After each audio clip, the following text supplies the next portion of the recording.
ओम श्री कृष्णाय वयं नमः।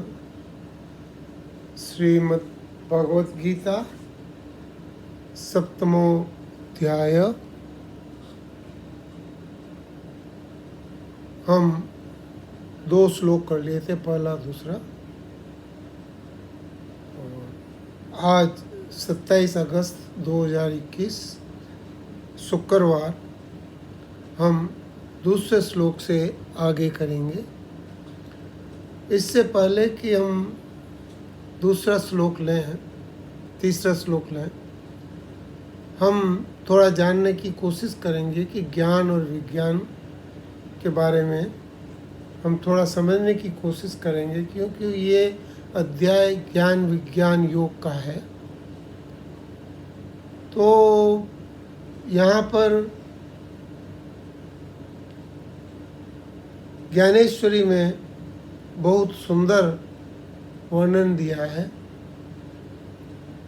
बोला कि जैसे हाथ में जौहरी होता है, जौहरी के हाथ में हीरा होता है, तो हीरे को पहचान लेता है, और उसके पास में अगर कांच का वैसा कोई दूसरा चीज़ है तो वो बोलता है ये कांच है, ये हीरा नहीं है।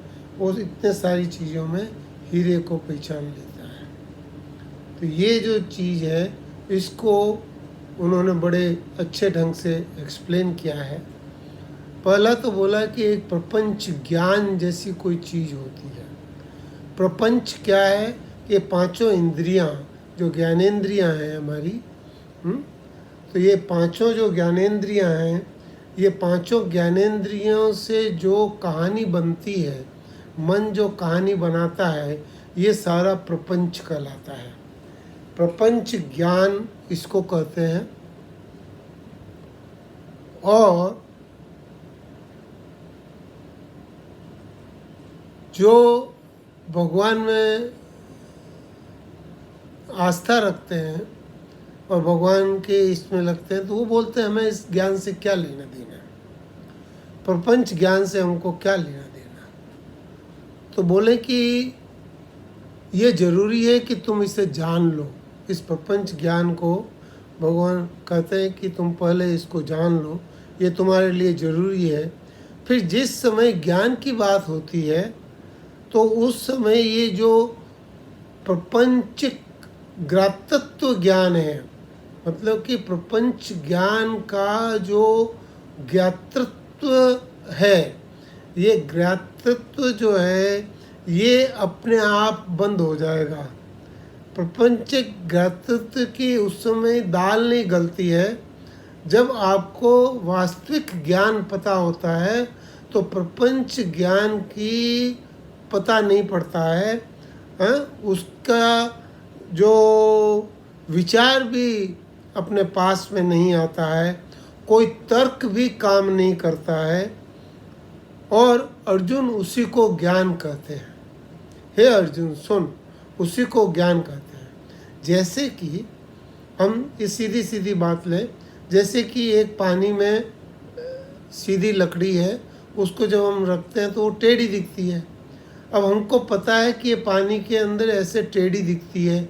जब उसका ज्ञान हमको हो गया तो वो जो टेढ़ी दिखती है, उसका कभी भी हमको ये आभास नहीं होगा कि ये टेढ़ी है।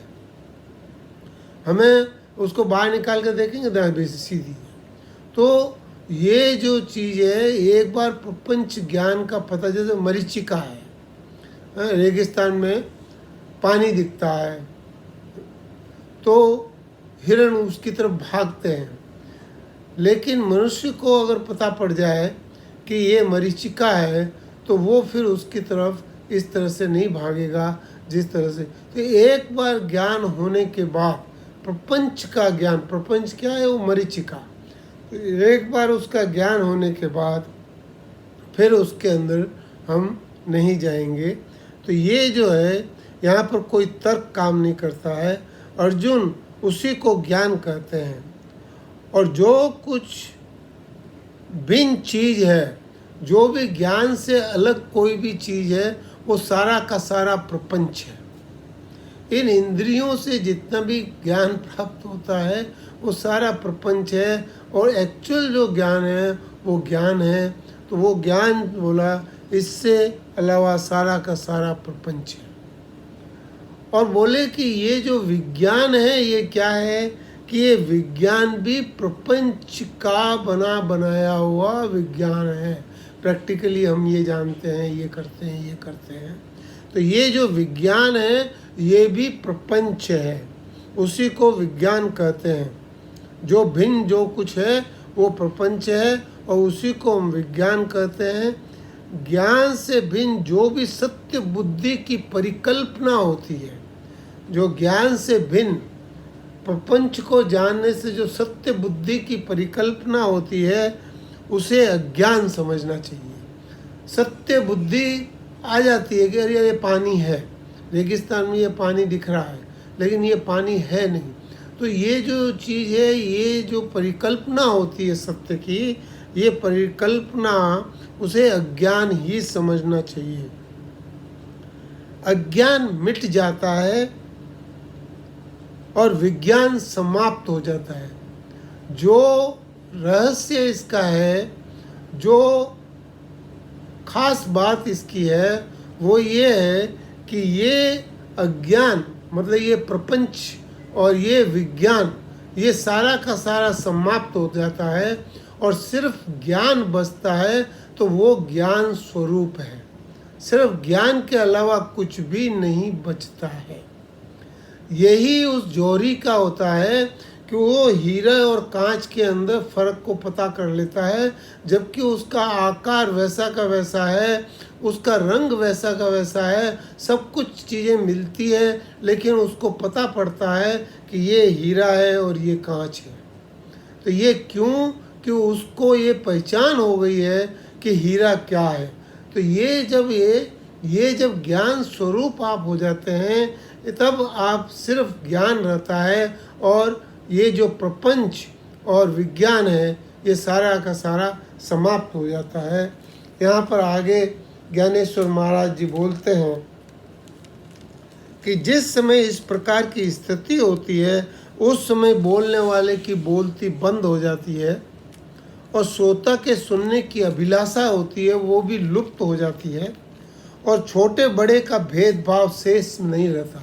छोटा बड़ा, ऊंचा नीचा, उष्ण, जो भी ये द्वेष है ये बिल्कुल नहीं रहते हैं। यदि व्यक्ति को ऐसे गूढ़ रहस्य का जरा भी ज्ञान हो जाए तो भी उसका मन में बहुत कुछ समाधान हो जाएगा। अगर ये जो चीज़ समझ में आ जाए कि प्रपंच ज्ञान विज्ञान क्या है, और ये चीज़ समझ में आ जाए तो बहुत सारे समाधान ऑटोमेटिकली, भगवान इसमें बोल रहे हैं कि ऑटोमेटिकली इसमें हो जाते हैं। तो ये जो चीज़ है ये ज्ञान विज्ञान की बात यहाँ पर की गई है, और इसको हमें समझना चाहिए। अब इसके बाद में हम तीसरा श्लोक लेंगे जो आगे से, क्योंकि इसके बाद में एक सिर्फ ज्ञान मात्र स्वरूप रह जाता है। तीसरा श्लोक,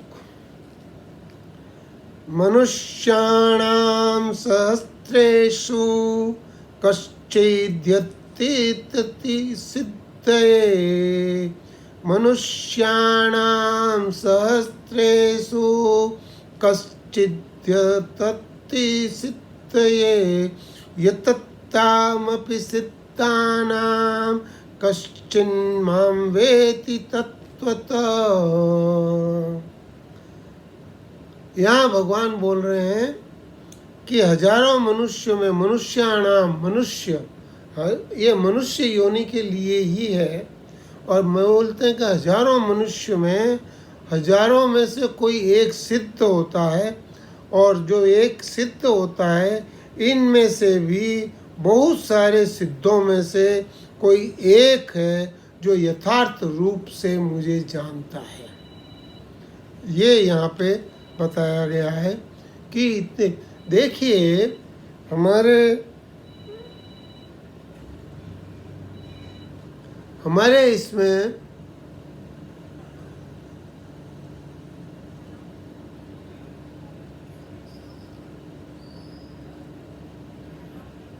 भगवान में आस्था रखने वाले तो बहुत होते हैं और उनमें से बहुत कम लोग होते हैं जो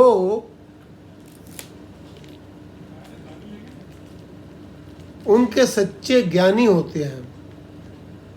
और उन ज्ञानियों में भी कोई एक बिरला होता है जो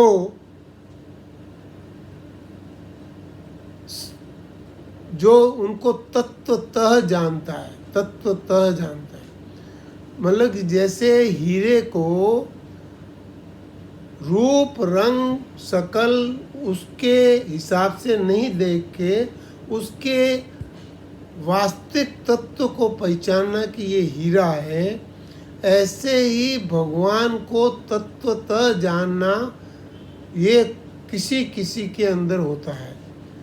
ज़्यादातर मनुष्य या तो उसके दर्शन रूप को जानते हैं या रंग को जानते हैं या आकार को जानते हैं, बोलते हैं ये कृष्ण है, ये राम है, ये है, ये है, लेकिन उनको तत्वतः जानने वाले बहुत कम होते हैं। और ये जो चीज़ है इसको हमें समझना पड़ेगा। देखिए, सिंहासन पे कोई एक आदमी होता है, युद्ध में इतने लोग लड़ाई करते हैं और उनका एक सेनापति एक होता है। इसी तरह बहुत सारे ये जो लोग हैं जो भगवान में आस्था रखते हैं, भगवान की स्तुति करते हैं, भगवान की प्रार्थना करते हैं, भगवान को जानने की कोशिश करते हैं, और उनमें से भगवान को जानने वाला कोई एक बिरला ही होता है। यहाँ पर एक बात और बता दें कि एक आता है कि ये आस्तिक है और ये नास्तिक है। ये आस्तिक और नास्तिक का जो विवाद है, ये विवाद शुरू से चलता आया है और आगे भी चलता रहेगा। ये आस्तिक नास्तिक के वो हैं जो दल बदलू के जैसे हैं। ये जब इनकी जरूरत पड़ती है तो ये भगवान के पास में जाके पूजा करते हैं, जब इनकी जरूरत नहीं पड़ती है तो ये भगवान को मानते भी नहीं है, अपने हिसाब से काम करते हैं। देव द्विज गुरु प्राज्ञ पूजनम, ऐसा जो करता है वो भगवान को चाहने वाला होता है। लेकिन आस्तिक जो होता है वो अपनी ज़रूरत के हिसाब से भगवान की पूजा करता है। तो ये आस्तिक नास्तिक का जो है, इसको हम अभी बात नहीं कर रहे हैं। हम बात ये कर रहे हैं कि जो भगवान के अंदर श्रद्धा रखता है, उन श्रद्धा रखने वालों में से कोई बिरला होता है जो उनको ठीक से जानता है। उसको हम सिद्ध पुरुष कह सकते हैं। वो मुनि है, वो सिद्ध पुरुष है और वो योगी है। लेकिन उनमें से भी कोई एक भक्त होता है, बिरला भक्त, वो भगवान को तत्वतः जानता है। तो ये जो यथार्थ रूप से जो इनको जानता है उसकी बात की गई है। तो ये बड़ा इम्पोर्टेंट चीज़ है। अब भगवान अपनी प्रकृति के बारे में बता रहे हैं। 4था श्लोक, भूमिरापो नलो वायु खम मनो बुद्धिरेव च अहंकार इति यम मे भीना प्रकृतिरष्टधा।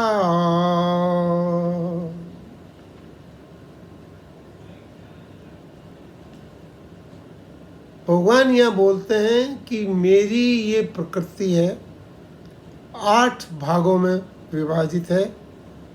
पृथ्वी, जल, तेज, वायु, आकाश, मन, बुद्धि और अहंकार, इस तरह की 8 प्रकृति। और इसको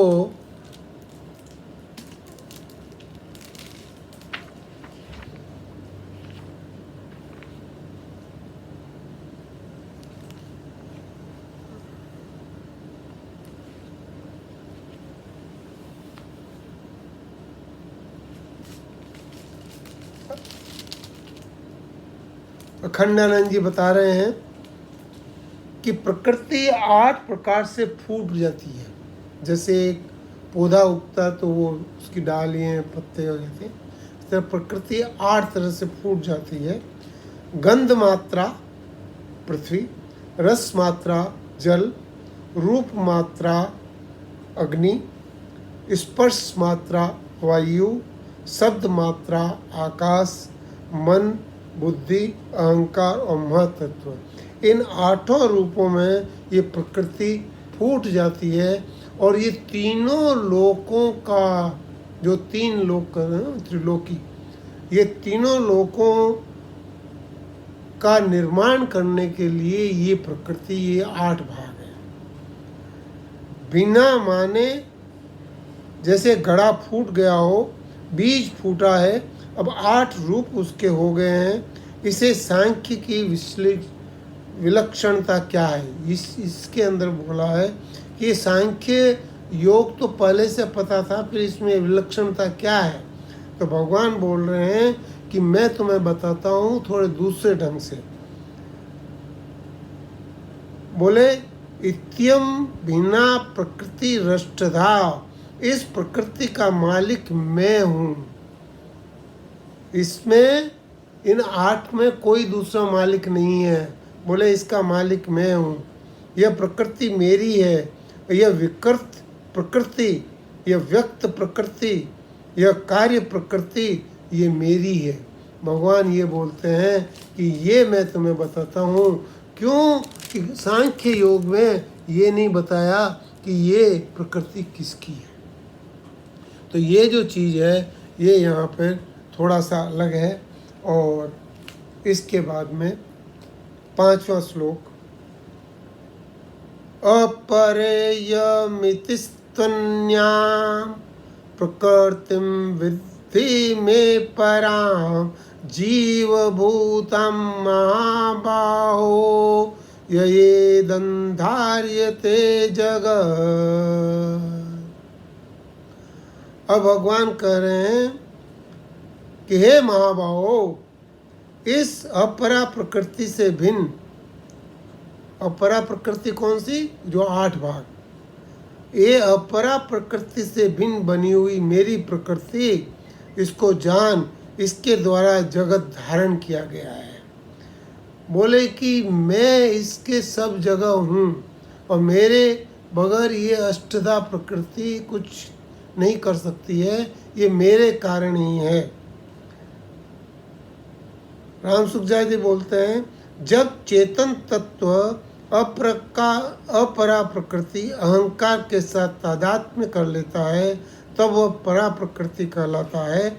और अपरा मतलब जगत और परा जीव, दोनों ही प्रकृति अर्थात शक्तियाँ, ये स्वभाव है। एक प्रकृति जड़ है, एक प्रकृति चेतन है। तो ये जो चीज़ है ये अपरा प्रकृति और परा प्रकृति, अपरा प्रकृति जड़ प्रकृति जिसके 8 भाग हैं, और परा प्रकृति चेतन प्रकृति जो जीव या परमात्मा जिसको कहते हैं, ये यहाँ पर है। ये जगत धारण कर रखा है, तो पूरा जगत मैंने ये धारण कर रखा है।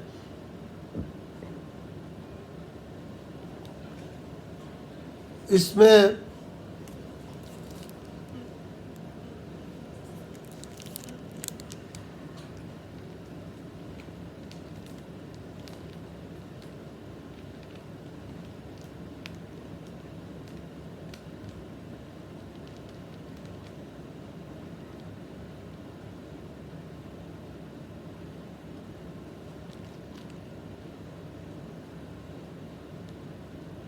छठा श्लोक, एतद्योनीनि भूतानि सर्वाणीत्युपधारय अहं कृत्स्नस्य जगत प्रभव प्रलयस्तथा। अब इसके अंदर भगवान बोलते हैं कि संपूर्ण प्राणियों में उत्पन्न होने वाली यह परा अपरा इन दोनों प्रकृतियों के संयोग के कारण ही है, ऐसा तुम समझो, और मैं संपूर्ण जगत के प्रभाव और प्रलय का कारण हूँ। इसके उत्पन्न होने का और इसका अंत होने का कारण मैं हूँ। इसको बहुत ही सुंदर तरीके से ज्ञानेश्वरी में बताया है। सूक्ष्म प्रकृति जिस समय अपनी कामनाओं से स्थूल महाभूतों के अंगों से संयुक्त होती है, उस समय भूत सृष्टि मानो टकसाल की तरह खुल जाती है। इस टकसाल के 4 तरह के जीव, 4 तरह के सिक्के अपने आप निकलने लगते हैं। जरायुज, अंडज, स्वेदज और उद्भज। ये 4 तरह के सिक्के हैं जो मूल्य की दृष्टि से तो ये सिक्के के समान हैं, पर जाति की दृष्टि से ये एक दूसरे से भिन्न है। सब मिलाकर ये जातियाँ 84 लाख योनियों और इसके अलावा भी अनगिनत जातियाँ इसके अंदर हैं। इस प्रकार ये जीव रूपी अनगिनत सिक्कों का ये निर्गुण, निराकार और अव्यक्त बीज का भंडार भर जाता है, और इस प्रकार 5 महाभूत के बराबर तोल से इतने पर्याप्त सिक्के हो जाते हैं जिनकी गणना केवल प्रकृति कर सकती है, और जिन सिक्कों का निर्माण पहले वो कर देती है, उनका निर्माण पहले हो जाता है और बाद में वो नष्ट कर डालती है। उसका निर्माण भी वो करती है, और जब आपको दिखता है उसके पहले ही उसका निर्माण हो जाता है। केवल मध्य की स्थिति है वो आपको दिखती है। जैसे बीज है, बीज को जमीन में डालते हैं तो उसका जो फूटता है और उसका जो निर्माण होता है वो जमीन के अंदर ही हो जाता है। जो बाहर निकलता है वो तो उसकी डाली और पत्ते दिखते हैं, लेकिन एक्चुअली उसका निर्माण तो जो है वो अंदर ही हो गया, वो पहले ही हो गया। और जब वो बड़ा फूल जाता है, फूल जाता है, और जब एक समय आता है तो उसका नष्ट अपने आप हो जाता है। केवल मध्य में अस्तित्व अवस्था होती है और उन्हें कर्म और अकर्म के व्यवहार में प्रवृत्त करती है, परंतु इस सब का रूपक यही समापन हो जाता है। अब मैं स्पष्ट रूप से समझने योग्य बात बतलाता हूँ कि ये प्रकृति माया, जिसको माया बोलते हैं, ये जगत के उन समस्त वस्तुओं का प्रसार करती है जिनकी प्रतीति नाम और रूपों से होती है। जिसकी नाम और रूपों से प्रतीति होती है उसको निर्माण वो प्रकृति करती है, और इसमें कोई संदेह नहीं है कि यह प्रकृति मुझ में ही समरस होकर रहती है। ऐसा लगता है कि जैसे मैं ही हूँ, लेकिन वो मुझ में समरस होकर मैं उसमें नहीं हूँ। इसलिए संपूर्ण जगत आदि, मध्य और अंत ये मैं ही हूँ, भगवान ये बोल रहे हैं। तो इस तरह से हमको इसको समझना चाहिए, और इसको यहाँ से भगवान सारी प्रकृति के बारे में बताएंगे, अपने बारे में बताएंगे। तो इसको हम आगे इससे बाद में मैं अपनी वाणी को यहीं विश्राम देता हूँ, और अगले उससे हम 7वें श्लोक से स्टार्ट करेंगे।